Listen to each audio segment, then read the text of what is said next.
This episode of A.C.M.G. Presents Talk Time Live is brought to you in part by Viewfinder's Identity Search and Design. Your choice for web design, graphic design, and all multimedia development needs. Visit VFISAD.com and let us bring your vision to reality. This is Amanda Celine Miller, the voice of Boruto in Sailor Jupiter, and you are listening to A.C.M.G. Presents Talk Time Live. It's time. Talk time. Let's go. Anime, comics, movies, and games. Come on and let's get it. Talk time. Anime, comics, movies, and games. Come on and let's get it. Talk time. Anime, comics, movies, and games. Come on and let's get it. Talk time. Anime, comics, movies, and games. Come on and let's get it. Talk time. Live. Started in the 80s with Matt Cross. Dudes in the hood might have called that soft, but I carried that cross like Jesus did. Fast forward, I teach the kids to learn how to let go, live life, and show love to all things that don't matter where y'all from. And luckily there's a show called Talk Time. We've been waiting for this for a long time. Dax kicks the facts on all the geek news, special guests and unbiased reviews. Suburban kids, the hipster street dudes, all can learn something new. Me too. I heard words when no faith is empty. I stayed the course so my haters tempt me. Beat the podcast, that'll make them envy. It ain't too trendy, it's A.C.M.G. Anime, comics, movies, and games. Come on and let's get it. Talk time. Anime, comics, movies, and games. Come on and let's get it. Talk time. Anime, comics, movies, and games. Come on and let's get it. Talk time. Anime, comics, movies, and games. Come on and let's get it. Talk time. Live.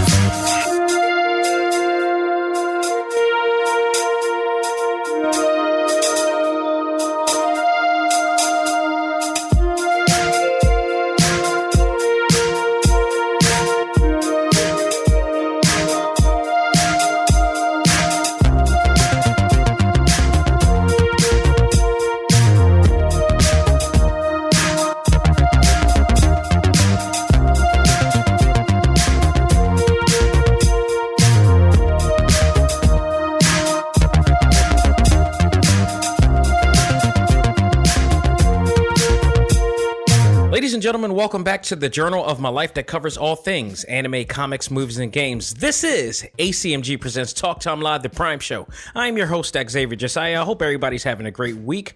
And we got some news to talk about as always, but on the talk topic of this episode, we're going to be reviewing Sonic the Hedgehog. It's finally here. We get a chance to talk about it. Did they do this movie justice? There may be a reason that you want to stick around and listen to what I got to say about that, because you heard about all the situations with the movie and the redesigns and everything, and did it work? Did it lead up to it? We'll talk about that later on today, but we got a lot of news going on, and by the end of this episode, I'll have some news to talk about because we got some people coming up soon. 3 people coming up soon that's in the works, so stay tuned for that as well. But let's not waste any time. Let's find out what's new in the world of A.C.M.G. And now, it's time to find out what's new in the world of A.C.M.G.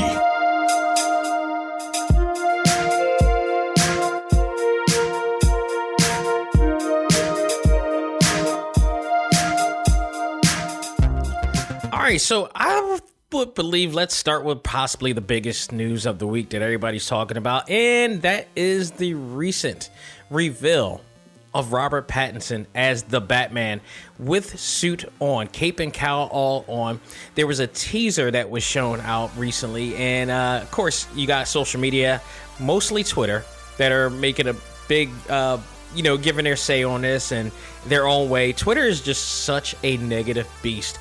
I'm starting to realize why people are actually jumping off of that. It is an abyss of darkness, that Twitter. The Young Bucks, AEW, executive vice presidents, the Young Bucks have recently detached themselves from Twitter. They're officially on, IG only, Instagram, if you will, for those who don't know. I believe some of my Peloton trainers are strictly Instagram and Facebook because of the lack of, positivity that's in there too. It's really, I've noticed these things. I'm not on Twitter as much too. I'm on Twitter strategically. I'm on there like if I have an exclusive guest that I'm on and I want to put it out there and they're on Twitter and they want to, retweet something. Otherwise, I can't get in with the bitterness that dwells in that outlet. It's there needs to be a major change in structure with how that deal is. But I mean, here we go again. We have this, and everybody wants to be a comedian online too. They want to get their 5 minutes of fame and get in and be a comedian online. Everybody wants to be a comedian. It's insane. Even and that goes for all social media, but mostly Twitter, especially. It's not just Twitter, but it's like everywhere. But mostly Twitter. It's just like they are like hyenas and hounds on that outlet. But and if you're listening and you're doing it too, yes, I'm talking about you. But the director of the new movie posted a camera test to Vimeo, which reveals a red tinted view of Pattinson in costume. Now, take note that this footage is cropped. And he's fading in, from a blurred view, and he walks up to a stop point, which allows him to be cropped. You don't get to see the entire thing in general. You just see his jawline, which is like different from how the other suits are designed. And then you also see, they also show him with the bat symbol in there as well. So the shot only shows the upper section of the suit and crops the ears, which I think everybody wants to see. And they were smart to do that, because there are people who like the ears, shorter, and then there's some who like it a little bit longer. So everybody's guessing to wonder which one is going to be. And the name of the movie is called The Batman. So in the comics, the Batman, his ears are like really long in there, and it's like the really old school way of doing it. I believe the cartoon also had it that way as well. So that's leading into which one that's going to be based on from there.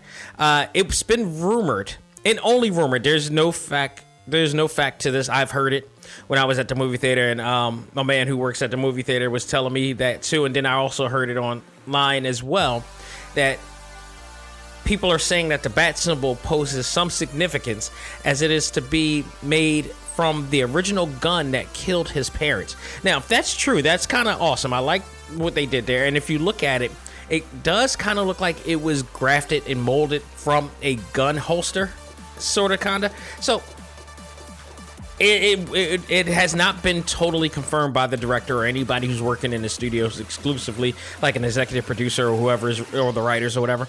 But that's been believed at the moment. Now, things could change, and that news could have came up as we are talking right now. But as of right now, it's rumored. So we have that. So the social media reaction to this is that the funny part is there's a lot of people. I don't know. Somebody started this and this became a running gag or joke to everybody. And now everybody's posting it like they're the first ones to post it, which is another pretentious thing I hate about social media. Is that they're comparing it to Daredevil. Now, there is some similarities in the sense of the jawline, which, if you remember from Marvel's Daredevil on Netflix, his jawline shows, and the mask in the cowl at best is like just not protecting his jawline, so it's totally exposed and open. Most of Batman's suits aren't exposed to the jawline. It protects the jawline. And most of it, and just has the chin exposed. This one does not, and I don't know if that had anything to do with Robert Pattinson's perfect symmetry that they wanted to exploit on in the movie, because I don't know if you guys heard about this, but apparently scientists considered him, of all people, to be the most beautiful man in the world due to his symmetrical shape of his face and jawline and everything. Symmetry does create beauty. That is definite. Whether Robert Pattinson is scientifically considered the most beautiful man in the world is total bullshit in a sense of there are many more people in the world, and not all of them are actors. Not all of them are even models. There probably is somebody way better looking than him out there. Like, hell, there's a guy, and I watched the comedy American Housewife, and there's a kid in there who has really good symmetry his own self. Like, he could possibly play a future Bruce Wayne himself. In fact, he was the kid that played on Girl Meets World at one point, and he's getting older, and now he's starting to have this, really big, like, Disney hires all these kids that will eventually become like some really attractive kids, no matter who they are or what, they're not stupid as to who they picked in there. So I totally disagree with him being the guy on that, but he is not a bad looking dude, but he does kind of play that gothic look, and which is why he was picked for Twilight. Whether he will be a good Bruce Banner, I'm sorry, not Bruce Banner, Bruce Wayne. Whether he will be a good Bruce Wayne, that's a whole nother thing. And I think also the thing that people are making fun of is the fact that the red tint that he's in, and that didn't help them either, because people immediately thought of Daredevil. I told people too, I'm like, honestly, if there was a green tint, I guarantee you that joke would not fly. It would not fly. It didn't help them to put in a red tint. They could have put in a blue tint, and that probably would have been like, okay, that's more Batman feel. Because, red is not totally associated with Bruce Wayne, per se. More Terry McGinnis is more connected to the red than anything.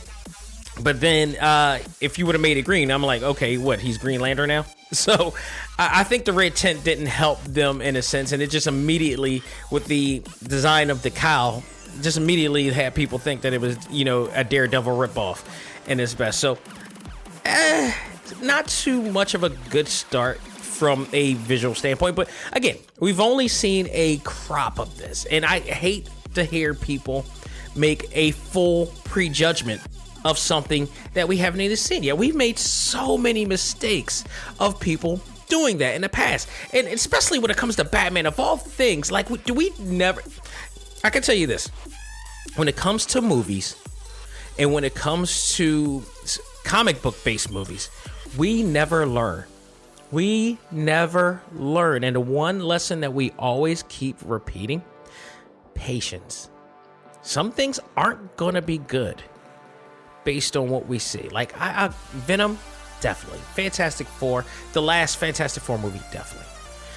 But some things require patience before judging, because we did the same thing in 1989, before the internet, before the freaking internet even remotely came in and became commercialized.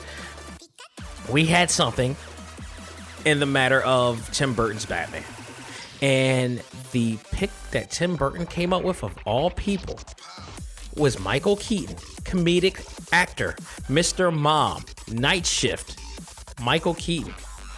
And before there was such a term called viral, people went crazy in a negative way before Twitter about the idea that, as great of an actor, of a comedic actor, Michael Keaton is, what the hell were they thinking of making him the cavalier, swag, dapper, Playboy, Bruce Wayne? This is never going to work. We saw a trailer of this movie, and people started to rethink what they were saying. We went to go to see the movie. We were blown away by the performance of Michael Keaton. And to this day, we still label him as the greatest Batman and Bruce Wayne ever. He is still legendary to this day. Arguably the best that has ever worn that cape and cowl. The best that has ever portrayed Bruce Wayne to this day. And yet in 2020, we still have people prejudging. I still see comments that say garbage, trash. And you know what I hate about the one word comments on social media is that it, to me, no total disrespect to people out there, but to me, when you have a one-word description, I feel like that you can't articulate a more intelligent way of saying why you think this is garbage. I feel like when some people do that, I feel like they just it don't like it's a one-word thesis, but it never describes. There's no body of explanation or a conclusion of why they consider it garbage. It's just that's what it is, and we're supposed to just go by that and listen to that. And they truly think that we respond to that, and that's not the case. It really astounds me when I see people do that, and they feel that they're giving constructive criticism or articulating themselves in a way that people will respect that one word description. It irks me. Tell us why you think it's garbage. And 9 chances out of 10, when we ask people that, they will not respond, or they will come up with an even more simplistic response to it. It's just a saying just for the sake of saying. And that to me is damaging. That to me damages the credibility of what somebody's trying to do.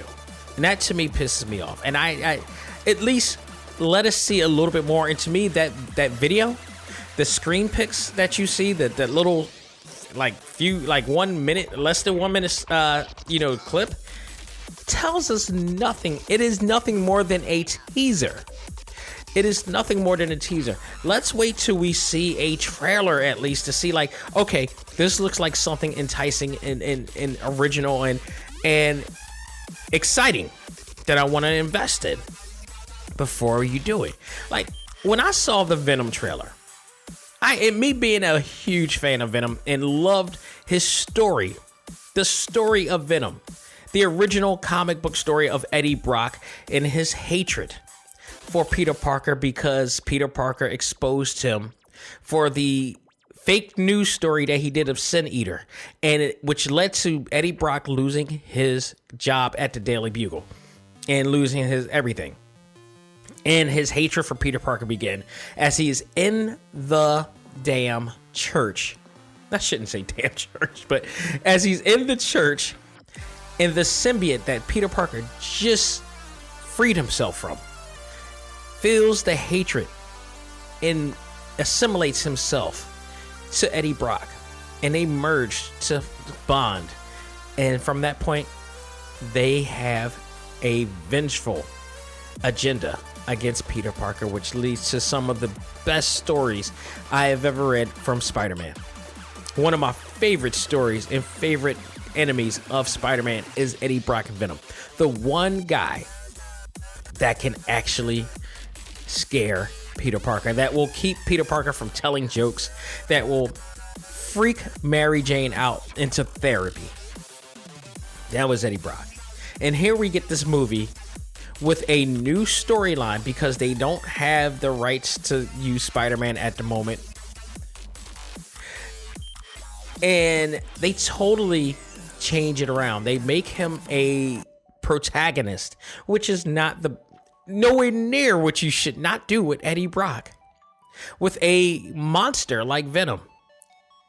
Like, you couldn't have been, this is the part when I question whether the people at Sony are actually comic book heroes, or actually just people grabbing a name and trying to make money off it, thinking that just because it's Spider-Man or the world of Spider-Man that people are going to jump on it. Venom to me did not work, and I watched that movie and I was so furious about it. And I know there are people who settle for it. I was not one of them. I'm a huge fan of that. Mobius may actually work a lot better.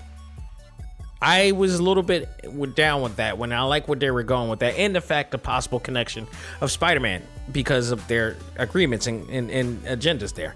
But at least we got to see a trailer. At least we're enticed with the trailer. We didn't even get to see this one yet. So people need to slow down and chill the hell out. We make this mistake all the time. Sometimes it bothers me because I wonder why we haven't evolved in our society because of stuff like just simple stuff like this.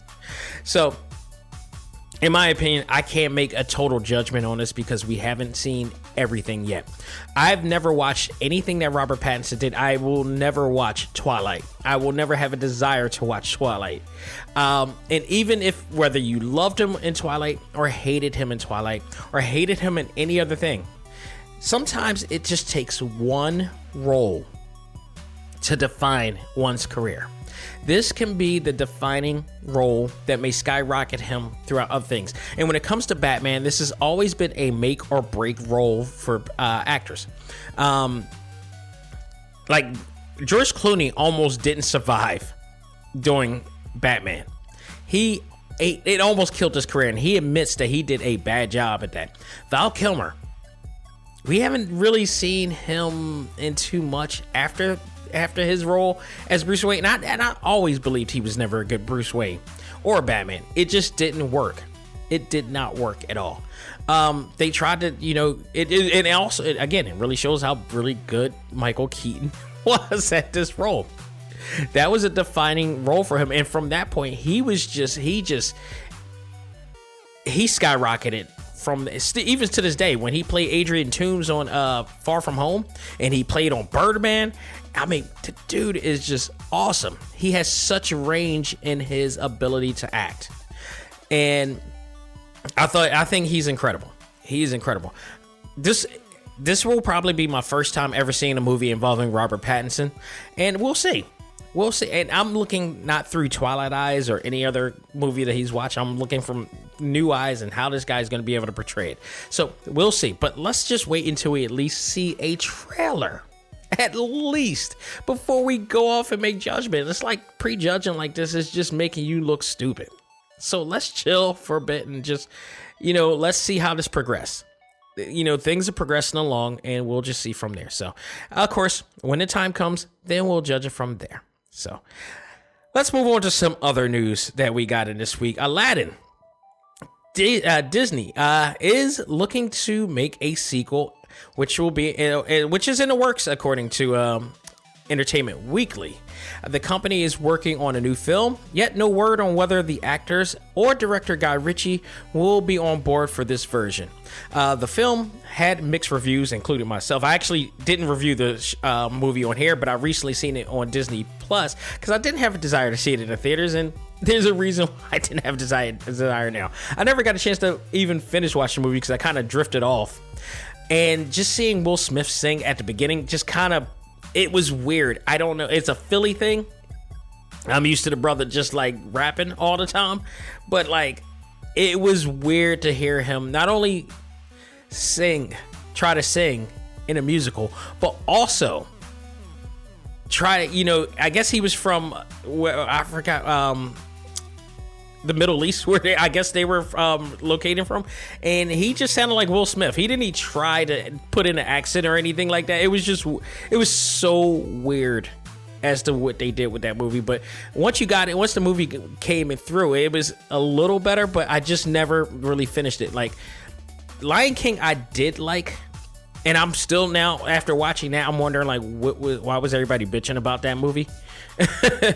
It was the big deal, where they just hating on Beyonce. Like her role, the lines that she had on the movie were not that big, so it wasn't like it was terrible. It was an easy to pull off line in there, and I thought she did pretty well. It's not like, what were you expecting from that? But I thought that movie was good. Aladdin, I could have did without. I still love the original.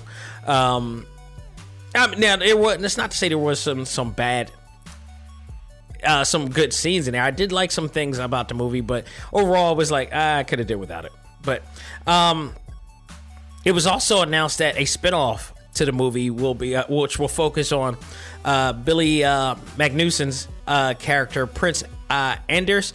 They did really focus on him a lot in that movie, so that's going to be in the works. Now that announcement made some fans upset, as the star of Aladdin, the actor Mina Massoud, I believe is how you pronounce his name.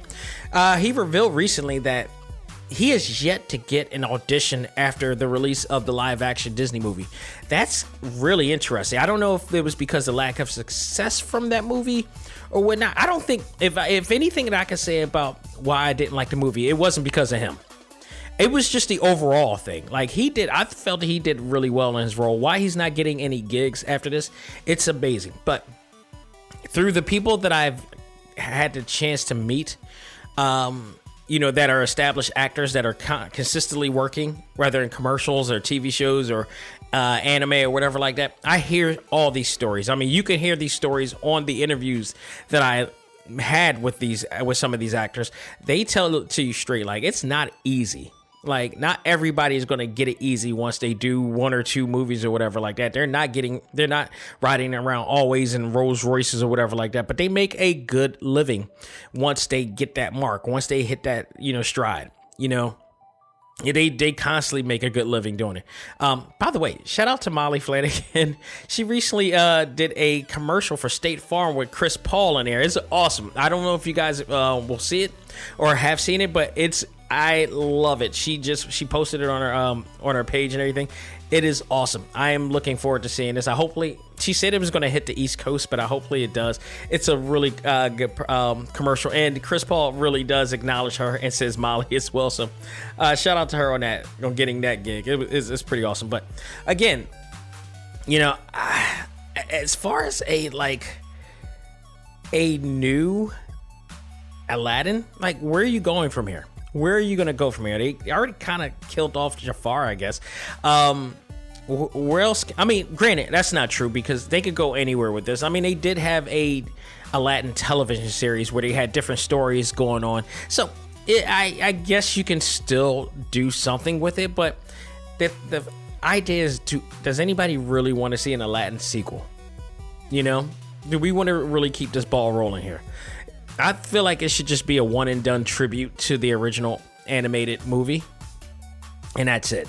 Because I feel like, I figured that's what they were doing. They're gonna try to do with Disney movies what Marvel Studios has been doing, and I saw this. I really saw this coming here. So let's see what happens from this point from there. So, in other news, the new issue of Entertainment Weekly shows a deeper look into the new Wonder Woman 84 movie with Gal Gadot and Diana Prince gear and the Kingdom Come gold armor gear that to me looks so much like the golden cloth from Saint Seiya. Like, if you're an anime fan and if you see this, if you're a hardcore anime fan and an old school anime fan or an old school otaku from back in the day who watched Saint Seiya, you know that Seiya and the crew and the bronze crew eventually get the golden cloth. This looks so much like the Saint Seiya golden cloth to me, and that's the first thing I thought of. And I did look at the dates. I actually looked at the dates of when she acquired the golden armor in the comics to when Saint Seiya came out. Saint Seiya actually, I believe, came first. So I don't know if the inspiration for the gold armor that she wears it may be from that, but it's just it's a weird coincidence, and they both kind of in that Greco-Roman astronomy type of thing, mythology. So I don't know who came first in that, but it's weird. But nonetheless, it looks beautiful on Gal Gadot. Like, Gal Gadot can do no wrong. I love how much she is trained for this role, and she's bulked up a bit, and it looks much better on her. The golden armor looks fabulous in her. I am very much looking forward to this movie when it comes out this year, and I think it'll do well. I think it'll do really well. Everybody involved in the first film did a really great job. I like this because I feel like this will shy away from everything that's happened that they worked on the first film, because as much as I love the first film, if you look at that and look at Captain America, the First Avenger, there's a lot of similarities in that film to what they did with Wonder Woman. So this time around, there's going to be some different things going around. We're going to get Cheetah on air now, and there's going to be some other things going on in this movie, and it's going to be based on the 80s. So I am very much looking forward to that one as well, and I can't wait till it comes out. One of the highlights. This is a female heroine year 2020, because we got also this, and we also have what is that, Black Widow coming out. which will be awesome too. So I'm looking forward to it. I can't wait. I so can't wait for this. So now my last topic of this segment is my thoughts on the recently released Castlevania Season 3 trailer. Oh man, I can't wait. I love what they did with this trailer. They hyped it up really, really well, and it made it look very much as epic as you could possibly make it. So in the beginning, it shows Alucard, which is Dracula's son, speaks of himself, Sophia, and Trevor killing Dracula in around season 2.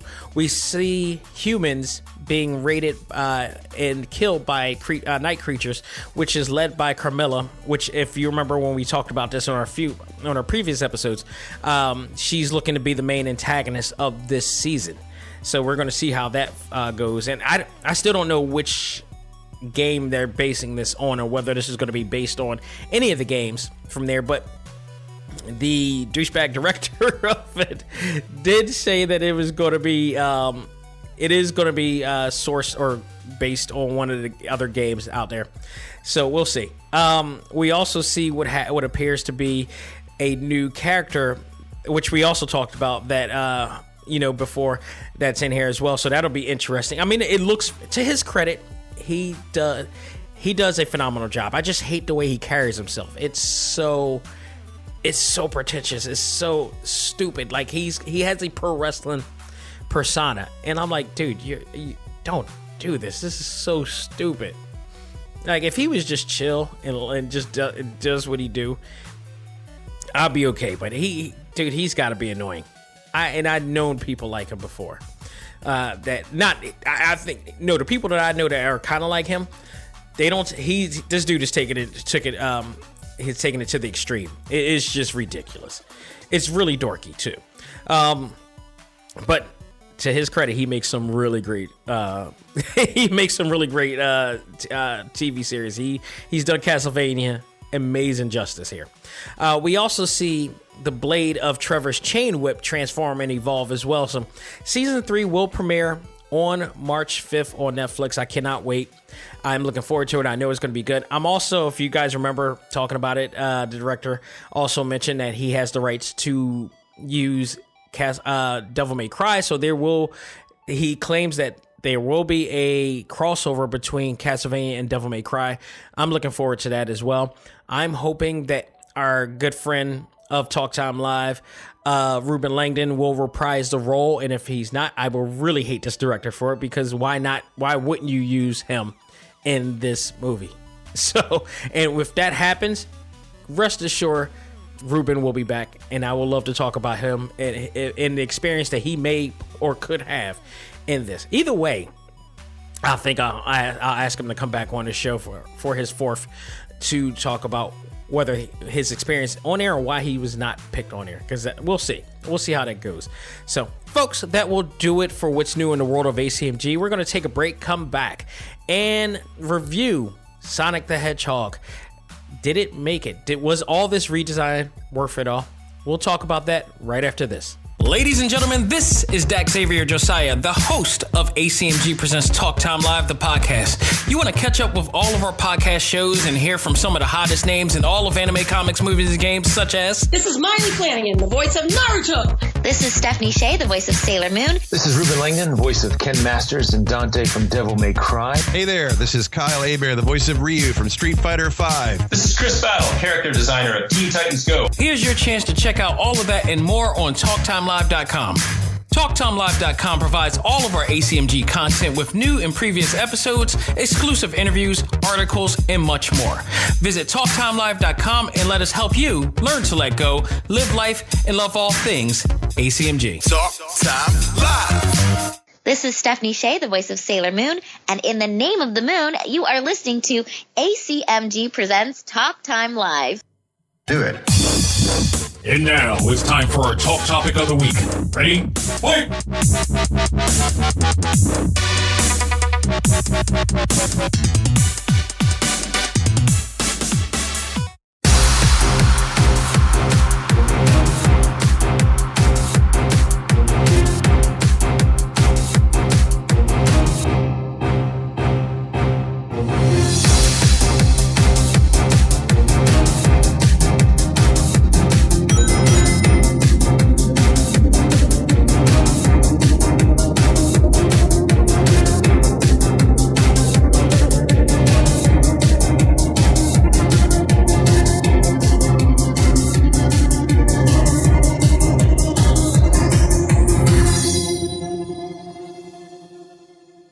right, folks, we are back with our talk topic of the week, and it is my review of Sonic the Hedgehog. This movie almost did not make it. This movie almost bit the dust before it even came out. And a lot of that was due to the design of Sonic, which, again, we just talked about this with Batman. It's like when you see a trailer, then you kind of make a decision whether it's worth investing in. We saw that trailer, we saw the design of Sonic, and we were like, hell no, this looks like a monster in comparison. It led to the uproar from social media, the outcry of social media, not just Twitter, but Facebook, but Instagram, everywhere. It just went crazy. And it led to Paramount Pictures holding back and doing a whole redesign. And this movie was set to come out way earlier than it did. It was not supposed to come out on Valentine's Day. It was supposed to come out a little bit earlier than this. But the redesign led to them coming out and doing it now. Or it was supposed to come out earlier, or they said that they were still going to be able to make it on time. And how they did that was by hiring Tyson Hesse, who was a major factor of why this movie, in my opinion, was successful. One of the major factors at that. I think that if not for his contribution of redesigning the CGI character design for Sonic, that we wouldn't have known how well Jim Carrey was in the movie, because we wouldn't have saw this movie at all. And they listened, and what we got was a hell of a contrast of what we had before. This Sonic looked every bit as what we wanted to see from a CGI lifelike supposed version of Sonic. And he did an amazing job. I think, as much as I can say for the actors involved in this movie, I think Tyson Hesse needs an enormous amount of credit for what he has done, because without that design and without him putting the contributions of his talents into this film, we would not even seen this film. Absolute truth. Now, as I say this, we got a redesign. So I am hoping that everybody like myself who bitched, cried, and moaned about them changing Sonic and the fact that they listened, I hope that you supported this film. I hope that you not only supported this film, but you enjoyed this film, because there's a lot to enjoy from this film. But I think a lot of it has to do with just seeing how beautiful Sonic looked in this film and how they were able to make his design work and assimilate and work with the real world situations that were going on, and him, with James Marsden and the chemistry with them, it worked insanely well. He deserves a hell of a lot of credit, and I hope they use him again for this. It was just amazing. It was a big opportunity for him. It was an impromptu type of situation for him, and he managed to score a big deal here. I mean, credit to him for this. I thought this movie was absolutely a lot of fun, and a lot of it had to do with his work in there. So, and if those who don't know, Tyson is the artist of Archie Comics Sonic comic book series, which I actually used to read at one point in time. But he also is highly known for the Sonic Mania sequence, intro sequence that everybody has talked about when that game came out. It's absolutely tremendous. But he saved this film. He absolutely saved this film. I'm like, as much as I can give credit to some of the actors, including Carrie in here, we would not have seen this. Enough said. So let's talk about this movie that at the end of the day, when it was all said and done, I came out. I now have to say this. When I think I'm going to say this now when I watch films and I review films, that I have to have a genuine reaction. And having a genuine reaction means how I come in and immediately respond to what I'm seeing on film. Because a lot of times we come in to films, a lot of people go into films and they go into films and they watch it, and they sometimes come in with an expectation. And I think it kind of sabotages your understanding of what you need to see or how you should come off it. If you're already coming in looking to hate the film, if you're already coming in looking to like the film, I think we should all, as viewers, as moviegoers, we should all just come in with an empty glass and see. Now, some things you just can't help. Like if you go into a Marvel film and how they do it, you know you're going in for a ride. You're expecting a ride. So you're coming in looking forward to going in that roller coaster, going up the hill, slowly anticipating that downhill excitement and rush, because they earned that. But coming into a new movie like this, or anything that has never been tested before, you got to come in with an empty glass. Some of it you got to come in with an empty glass. So this was one of those films, like I did with Birds of Prey last week, that you got to come in with an empty glass and have a genuine reaction to how you come into the to film. Just like another film I'm going to be reviewing next week, which I'll talk about at the end of this show. So stay tuned for that.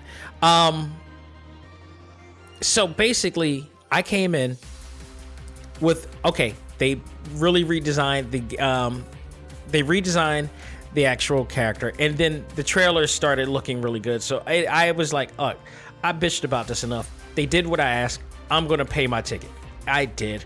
I went in, and I actually enjoyed it. They did a really great job. This will go down as probably maybe not the best video game translated movie ever, but this is damn sure in the list of one of the good ones. This goes down as really one of the good ones here. So I really appreciated what they've done. They put a lot of effort into this, the writing in this, the directing in this. Who directed this, by the way? This was by Jeff Fuller, who's worked on a lot of different CGI works as well. Written by Patrick Casey, Josh Miller, and 3 more people, I believe, was in it too. It was just really well done. You could tell that when watching this and seeing the story go through, that they cared about how well this came off and how well this was going to work, and that they're fans of the actual game. I feel like these are true fans of the game here. Even James Marsden on Good Morning America at some point said that he used to love playing the game as well back then. And you could tell he was legit true to what he was saying.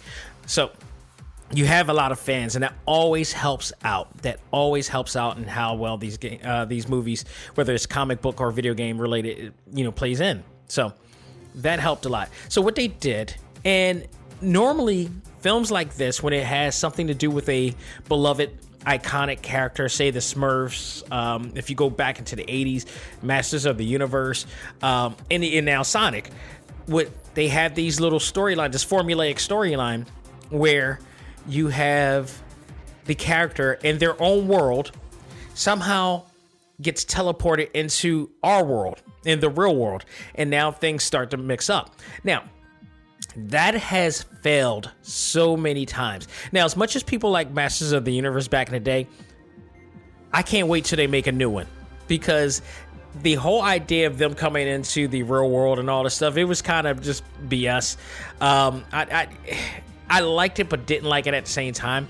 The Smurfs did the same thing, and it had Neil Patrick Harris in there and a few other actors in there. I didn't like that at all. I didn't like the way they did it. The best Smurfs film that I felt that was made was the all CGI one.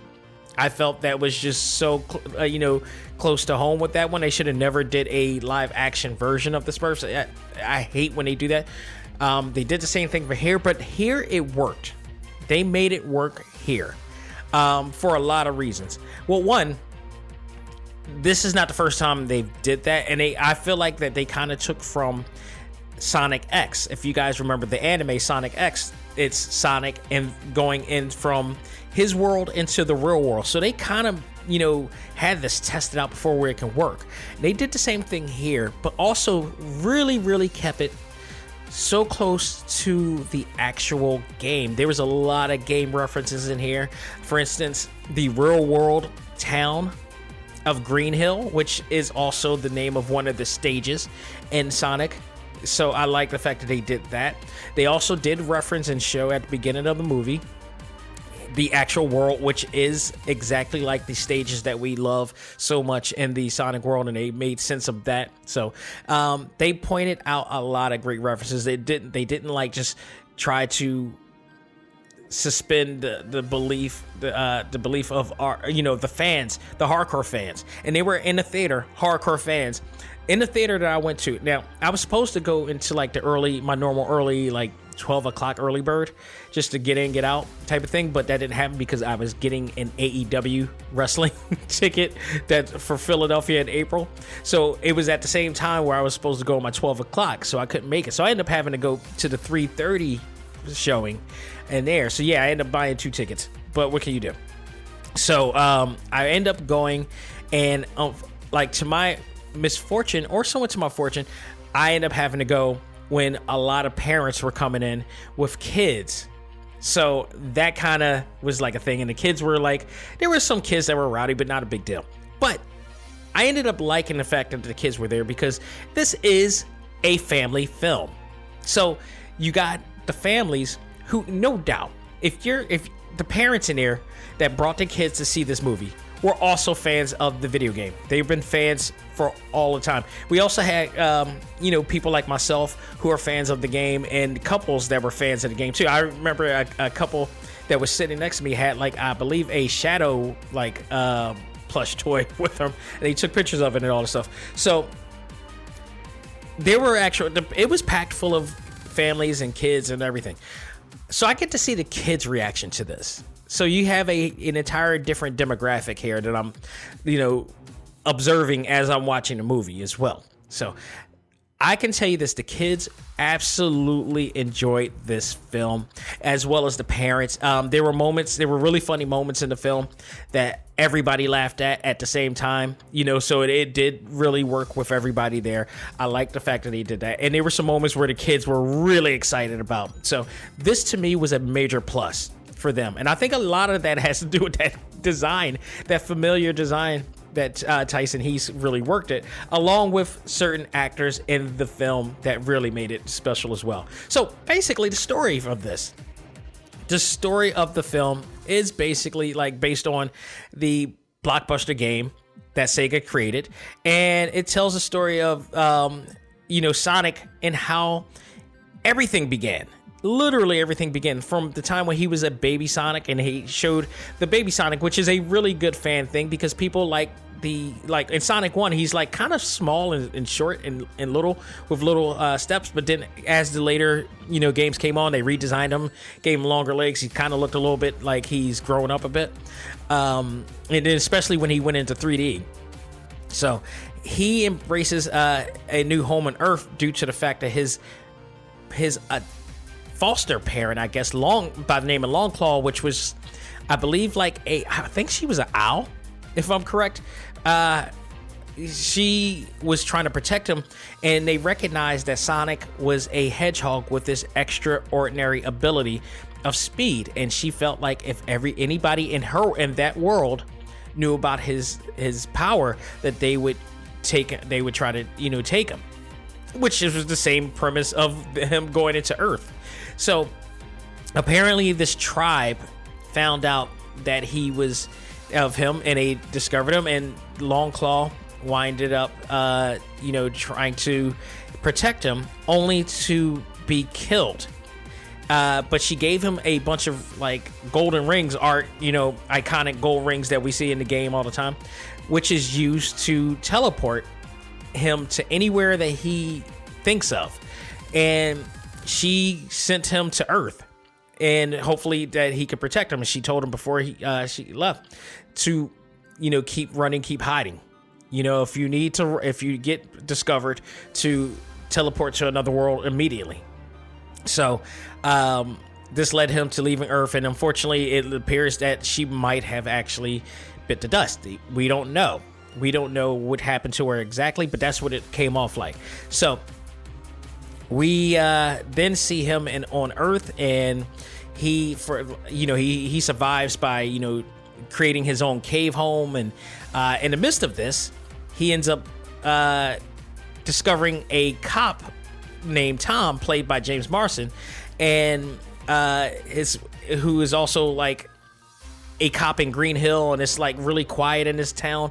And his aim is to pretty much try to get a new gig as a cop in San Francisco, where there's a little bit more action there, because he's not really doing anything. He doesn't feel like he's being of any use in Green Hill, in this little town.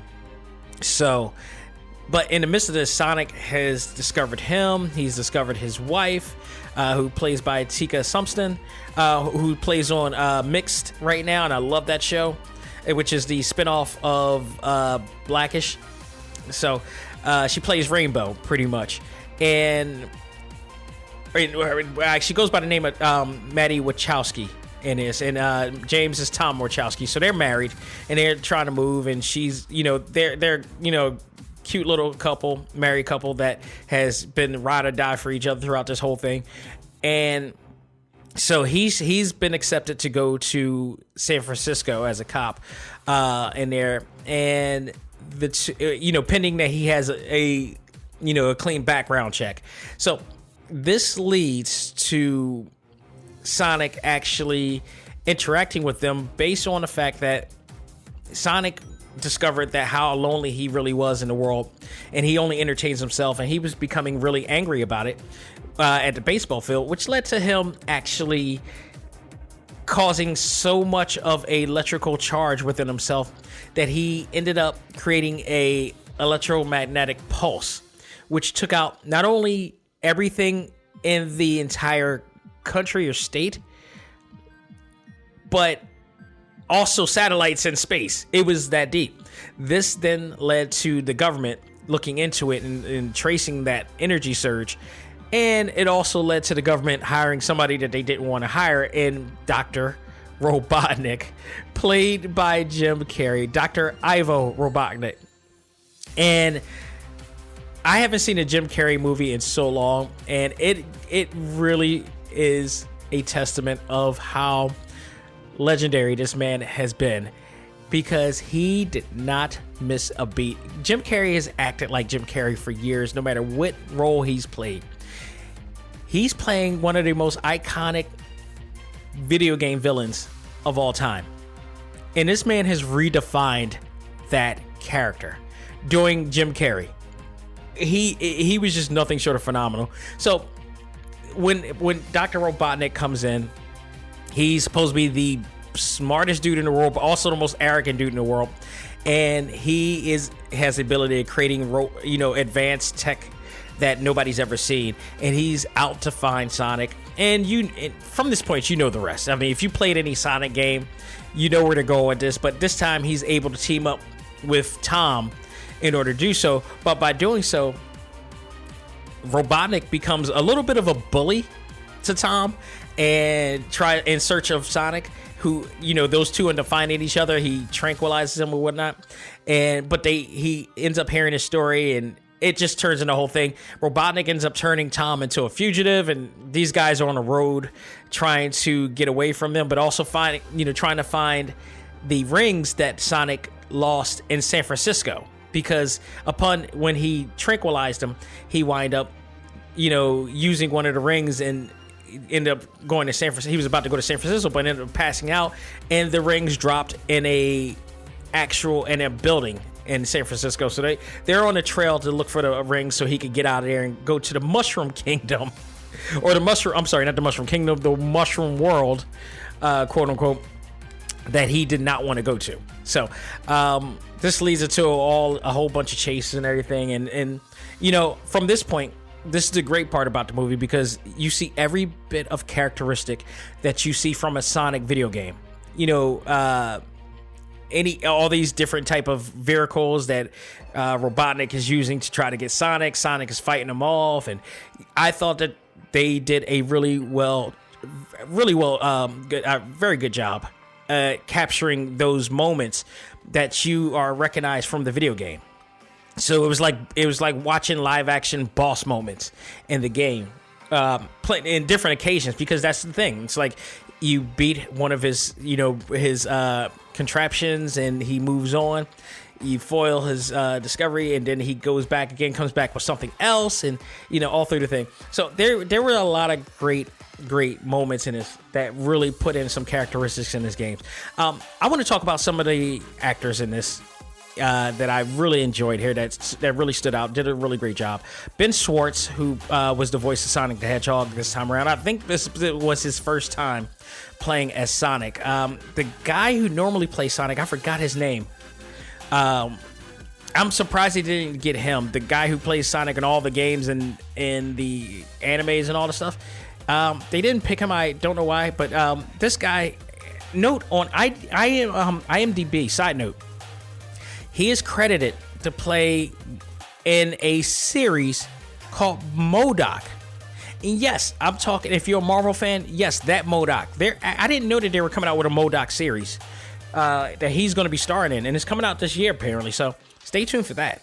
But he's played in a lot of other films. He's Leonardo on Rise of the Teenage Mutant Ninja Turtles, which is that recent one. He's in BoJack Horseman. He plays Dewey Duck in DuckTales. So he's been in the game for quite some time. He's constantly in doing voice gigs in there. So he was the one that was rewarded with playing Sonic, and I thought he did a really well job.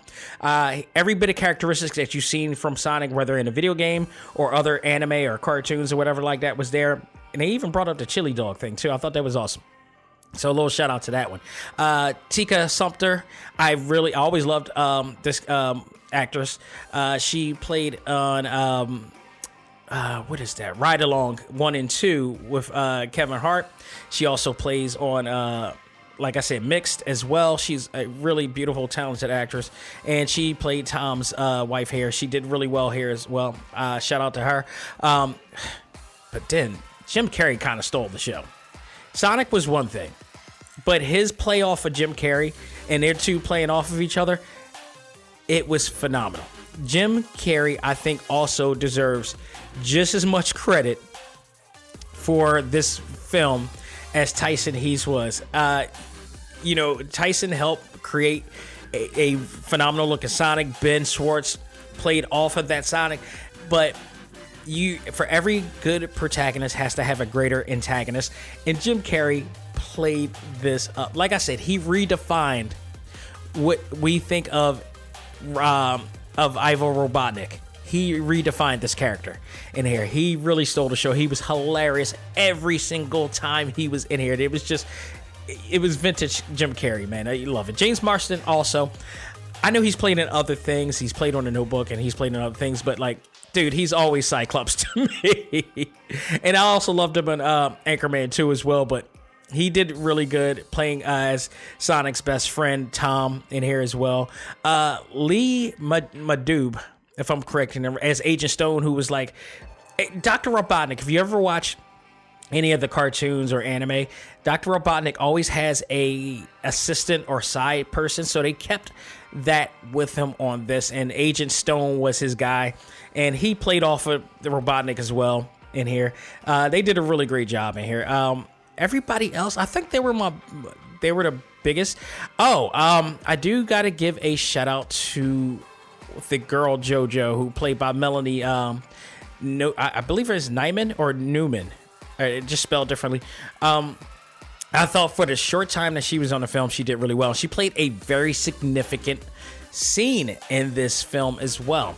So, talking about favorite moments here, just first of all, seeing the Sega logo appear in the beginning of this movie in a big budgeted movie like this, and showing all of the marquee games that they made over the years leading to this movie, I thought it was awesome. I thought it was awesome to see. Sega has had such a road dating back to the days of the Master System and, leading to the last days of the Dreamcast. And now they're just publishing, and now they're doing movies. I thought it was a testament of their longevity that they've gone through, and the fact that they were still able to make Sonic as iconic of a figure and a legendary figure. And I think Nintendo has a lot to do with that as well. I think Nintendo was a big help in keeping the relevancy of Sonic alive, having him join up with Mario and being recognized as a top name in video game history, and being a part of the Smash Brothers games as well. I think Nintendo has a lot to do with that as well, keeping Sega alive in the way that they have with Sonic as well. So But just to see it, it's really great because I love Sega. I've always loved Sega through years. A lot of their games I still play. But it's well deserved. Also, the beginning where we get to see the game world, I love that too. Reminded me of Transformers Bumblebee when we got to see Cybertron and all of the G1 Transformers and everything, and Optimus and G1, character design. That it reminded me of that. Not as long as that scene on there, but just still as good. And it told a somewhat good origin story of how Sonic, led to where Sonic is going to become. It was a great beginning of that. Seeing Baby Sonic as well was really cool. Excuse me. I love Sonic making the pot shot reference. I believe it was. If you're a gamer and you were in a theater and you heard him saying that he doesn't want to live in a world full of mushrooms, the first thing that comes to your mind is like, that's a pot shot at a little gag shot at Mario from there, because like he lives in a world of mushrooms. I mean, come on. So Longclaw sacrificing herself to save Sonic was really it's a touching scene. It was a really touching scene, but also the explanation of the gold rings and the introduction of the gold rings as well was really well told and well played in here. There were also two really funny moments here as Sonic did two spoofs that reference Quicksilver, the mutant Quicksilver, speed sequences from the X-Men films in here, where everything slows down, but Sonic is doing everything, and he's just changing the movement, the placements of everybody and everything to gain advantage or everything. They did that twice in the movie. So, and both times were good. It wasn't it didn't felt like it was overdone. And it was just well played and well timed and well placed in here. I mentioned the little girl, JoJo, played by Melody, who, like I said, this was a very interesting, significant moment because in the month of February, which is Black History Month, we have a little girl, a little African-American girl, playing is responsible for giving Sonic his iconic red shoes. This little girl, in some geek type of way, gamer way, made Black history. This is supposed to be canon. She's the one responsible for giving him the red shoes. Much power to Sega for that, or Jeff Fuller for doing that. I felt like that was heavily significant, and that they showed that, and it was like, okay, that's awesome.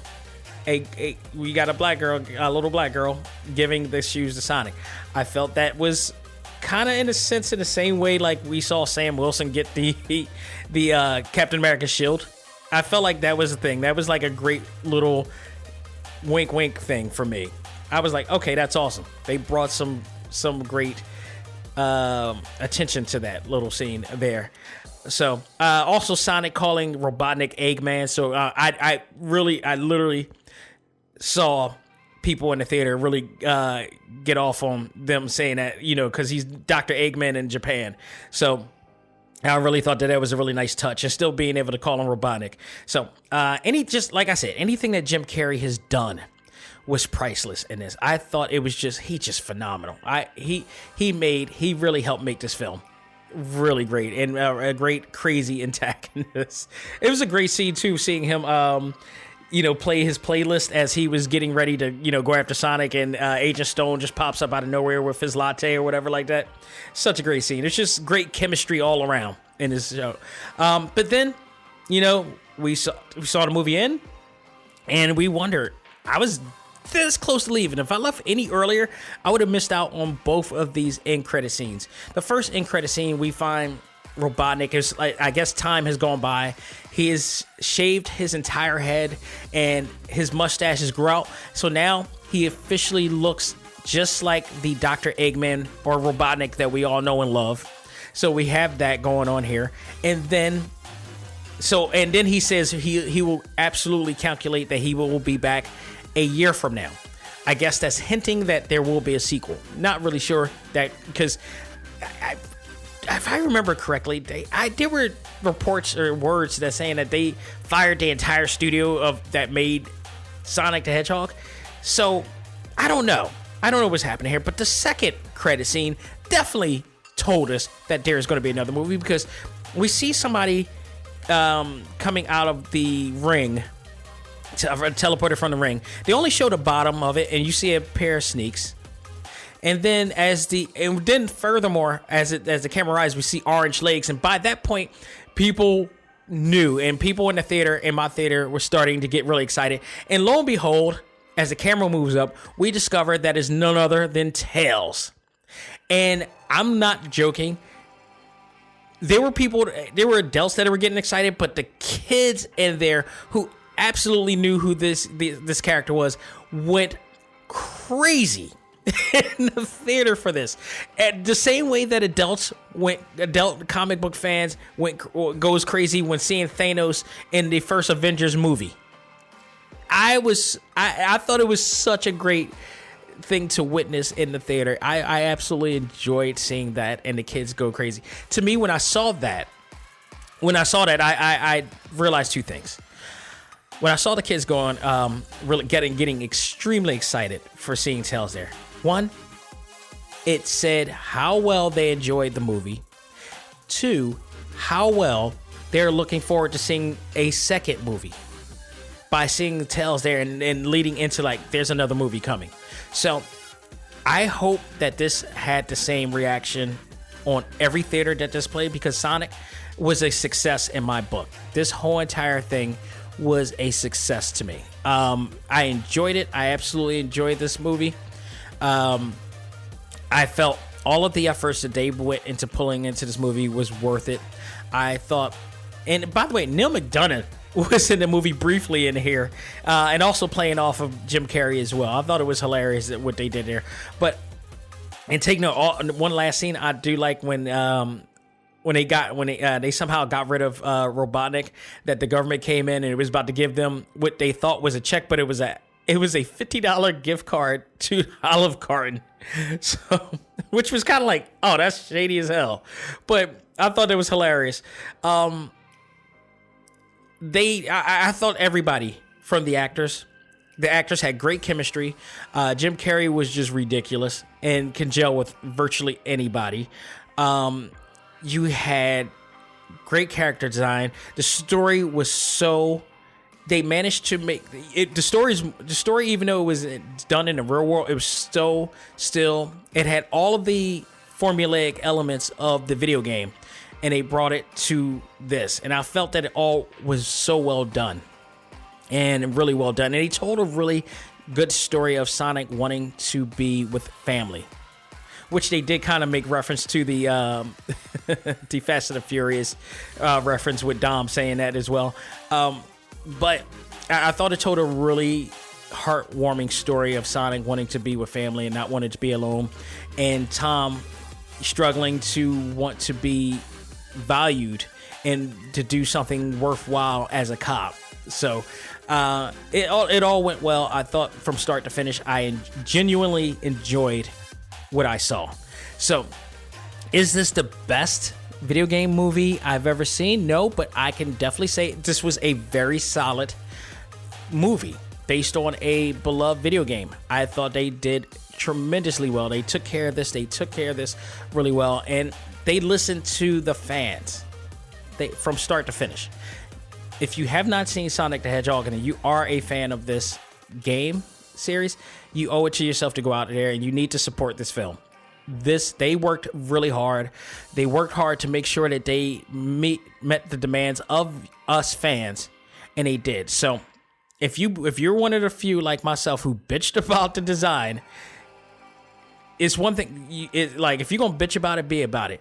Go out there and support this film. Put this film on the map and allow them to make another film, because I definitely, absolutely want to see another film. I absolutely do, man. It was absolutely awesome. So if I'm going to give this a grade, I would give this, honestly, I want to say a solid B. But in hindsight, I think because of the extra efforts of Tyson Heese and the performance of Jim Carrey and how Ben Schwartz, performance of Sonic played off, I'm going to say a B+. I'm going to say a B plus for this. This absolutely, I felt like this is not only worth seeing in the theater, this is also worth seeing on DVD when it arrives, or digital, or however you're going to see it when it comes out. It's worth it. If you're a video game fan, you should be very happy of the efforts that were put into this game. So I give it a B plus. Not the greatest thing that I saw in the world, but there was a lot of great excitement in here. This is the start of something really well done. And again, the reaction from the genuine reaction to myself, and the reaction of the theater, and the people and the family and the fans that were in there, all were great.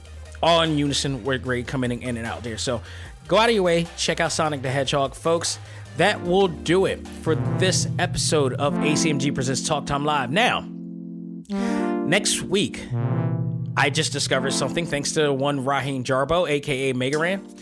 He announced that a movie done by WB Japan has come out in the form of one of our beloved animes. JoJo's Bizarre Adventure Diamond is Unbreakable actually came out with a live action movie. I had no idea that they were doing this. And I was one of the people when I first saw JoJo's Bizarre Adventure, not Diamond is Unbreakable, but the original JoJo with the Joestar family versus Dio in Egypt, the OVA that came out years ago. I was like, there is a chance that you could make this into a movie. It's bizarre as hell, but if you get the right person to make this movie, this can actually work. WB Japan, Warner Brothers Japan, have had, to me, some great successes with. They had, I don't want to say great success. They had some success with Full Metal Alchemist. Wasn't the best, but it was solid, because it was kind of a condensed version of it. So I think just the storytelling was a little bit off on that. Bleach, I absolutely did love how they did that. Also, they kind of condensed it, but hopefully they'll come out with a sequel. Kentama was also well done to me as well. Visually, all of these films were done well. Now they did JoJo's Bizarre Adventure Diamond is Unbreakable. I don't know why they did that one in particular. Maybe it's because they couldn't fly to Egypt to go there, and they didn't want a budget to go to Egypt to do the one with Dio. But this one, I liked the JoJo, the Diamond is Unbreakable storyline. I thought it was really great. So this is chapter 1. So they're hinting that there will be a chapter 2 and 3, and this will lead into that mass, serial killer or whatever that comes in, hopefully. But we're going to talk about that next week. That's going to be the review of that. But the reason why I mentioned Megaran's name is because he mentioned that he has a track in this film that they put in there. And in fact, I did see some of the movie. His voice, his song with him rapping on there is in the beginning of a movie in Japan. Dude, he's Mr. Milestone. I think he should really consider himself Mr. Milestone at this point, because that's all he keeps doing. So not only that, you'll hear some of the actual music from it, because he gave me a clip of the music from there that you'll be hearing next week, and it's really hardcore badass. Like I really like what he did. He said, and he told me that he did a really quick clip, that they asked him to do a clip bar and some music to it. He did something that was almost, to me, it felt very similar to Puff Daddy's, and it has that epic feel of Victory that Puff Daddy and Biggie did. It has that feel, and it actually plays out as JoJo's actual theme throughout the show, throughout the movie as well. So we're going to talk about that next week, see how I felt about that. Were they able to pull off JoJo's Bizarre Adventure, as crazy as that film is, and it's based on the Diamond is Unbreakable movie? So we're going to talk about that next week, so stay tuned for that. Also, this week has been very interesting. Last couple weeks has been very interesting. We got 3 exclusives in the works right now that are coming. 2 returning guests, and I don't want to say exactly until it's officially locked, but they did say that they want to come on the show, so I want to make sure that they get on this show, because when it comes to scheduling and everything, it really plays a factor. So I'm in the works having 2 returning guests come on to the show. Really, really good. One artist, one writer that has been on the show before, and then one brand new guest, and this one to me is a big one. This one I've been a fan of, and if you're listening to this, you're a fan of too, and you've seen him before. If you're in an A.C.M.G group, you know who it is. Because I've already put out, because this was based on a Twitter type of situation. When this locks in, I'll talk about that further, but I want to make sure that this gets locked in as much as possible. I'll stay on to that, but he also has agreed to be on, and I am waiting for this because I am waiting to pick the brain of this new guest coming soon. So stay tuned for all that and much more, but we got some things in the works coming on here at Talk Time Live. We don't disappoint, and we will never disappoint. So thank you guys so much. Again, please check us out. We are everywhere from Spotify. We're in Pocket Cast now. We are on Stitcher, iHeartRadio, Apple Podcasts, Google Podcasts, Podbean, you name it, we are there. You could just everywhere you want to be. And of course, TalkTimeLive.com, where you can listen to every episode and our exclusive interviews on the exclusive page, or you can type in TalkTimeLive.com/exclusive. You can also check me out on Instagram. You can check me out at DexXavier_Josiah.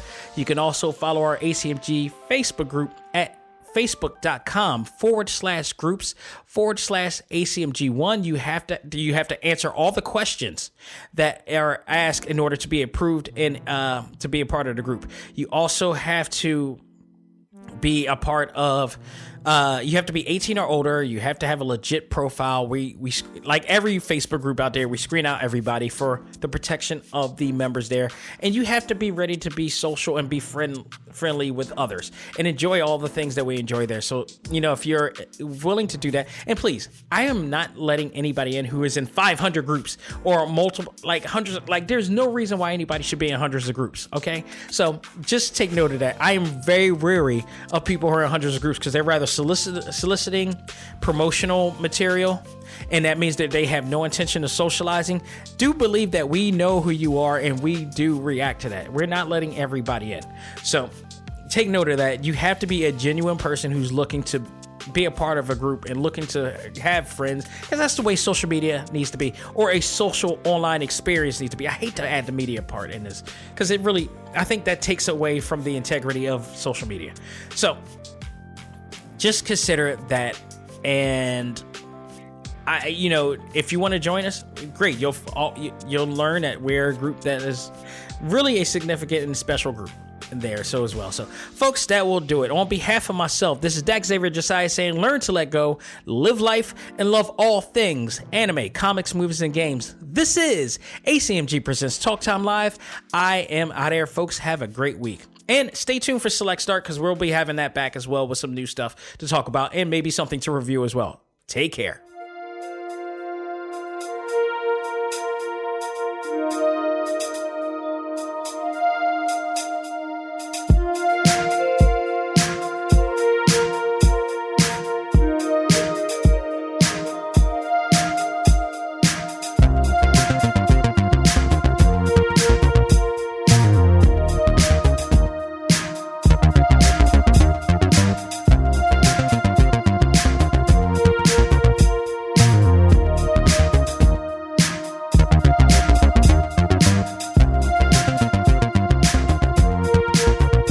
Music for this episode is provided by Game Chops. Check out these great chiptune tracks and more at music.gamechops.com.